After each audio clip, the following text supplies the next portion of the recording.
تیسری چیز جو ہماری بے چینی کا سبب ہوتی ہے وہ کیا ہے؟ اللہ پہ توکل کی کمی. کیونکہ ہمیں اس چیز پہ ایمان رکھنا چاہیے. ہمارا ایمان، ہم کہتے تو ہیں اس چیز کے کہ ہر چیز کا مالک اللہ ہے، خالق اللہ ہے، رازق اللہ ہے، لیکن ہمارا یقین نہیں ہوتا. اور جب سچویشنز آتی ہیں اس وقت ہمارے توکل کا امتحان ہوتا ہے. جب چیزیں بالکل نارمل چل رہی ہیں اس وقت تو نہیں پتہ لگتا کہ اللہ پہ توکل کتنا ہے. لیکن جب حالات مشکل ہوتے ہیں، مال کی کمی آ گئی، جاب کے اندر مسئلہ آ گیا، جاب چلی گئی، بزنس چلا گیا، گھر چلا گیا، اولاد چلی گئی، بہت بیماری آ گئی، پھر اللہ پہ توکل کا پتہ لگتا ہے کہ انسان کا توکل اللہ پہ کتنا مضبوط ہے.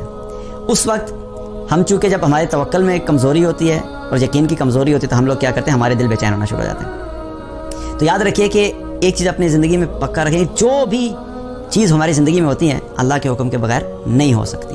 جو آسائش، جو راحت، جو نعمت اللہ نے ہمارے لیے لکھ دی ہے وہ ہم سے پوری دنیا مل کے بھی اس نعمت کو چھین نہیں سکتے. اور جو مشکل اور جو مصیبت ہمارے نصیب میں لکھ دی گئی ہے پوری دنیا مل کے بھی ہمیں اس سے بچا نہیں سکتی. تو اس لیے اللہ پہ ہمیشہ ایمان رکھنا چاہیے کہ اگر رزق کی کمی آئی ہے تو کیا ہے کہ رزق کا مالک تو اللہ ہے. جتنا مجھے مل رہا ہے وہ اتنا ہی مجھے ملے گا. ہمارے رزق میں ایک ذرہ برابر بھی زیادہ نہیں ہو سکتا جب تک اللہ نہ چاہے. اور جتنا اللہ نے لکھنا اللہ نے لکھا ہے اتنا اللہ ہمیں دے کے رہے گا.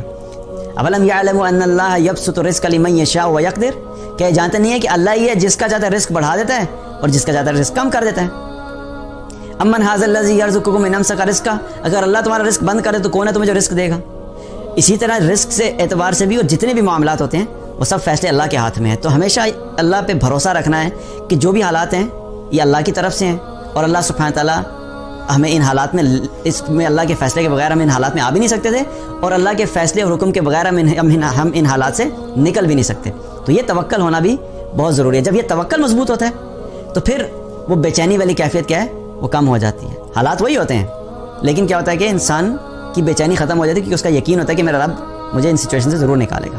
تو اس توکل کے اوپر بھی ہمیں محنت کرنے کی ضرورت ہے کہ ہم ہر وقت اپنے آپ کو یہ کہتے رہیں کہ یہ اللہ ہی کی طرف سے اور اللہ تعالیٰ اس میں سے ہمارے لیے بہتری کا معاملہ کرے گا.